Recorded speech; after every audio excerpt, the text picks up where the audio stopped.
ناظرین و سامعین کرام، السلام علیکم۔ عدیل وائس میں ہم آپ کو خوش آمدید کہتے ہیں۔ عزیز دوستو، اللہ تعالیٰ نے دنیا میں اتنی خوبصورت اور حسین چیزیں پیدا کی ہیں کہ دیکھنے والے حیران رہ جاتے ہیں۔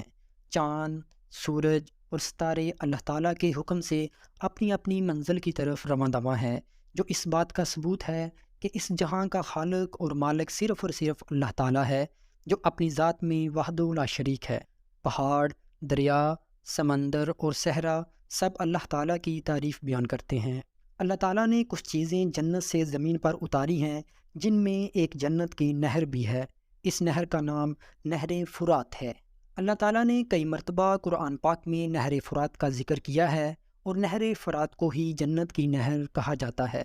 اللہ تعالیٰ ارشاد فرماتے ہیں کہ نہر فرات کا پانی اور سمندر کا پانی ایک نہیں ہو سکتے۔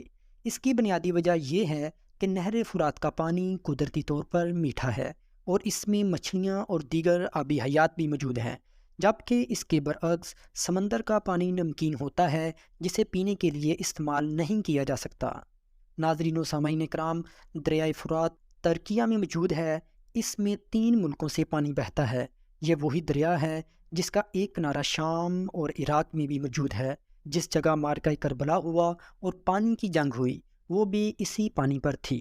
دریائے فرات وہی دریا ہے جس کے بارے میں قرآن اور حدیث میں بھی بتایا گیا ہے۔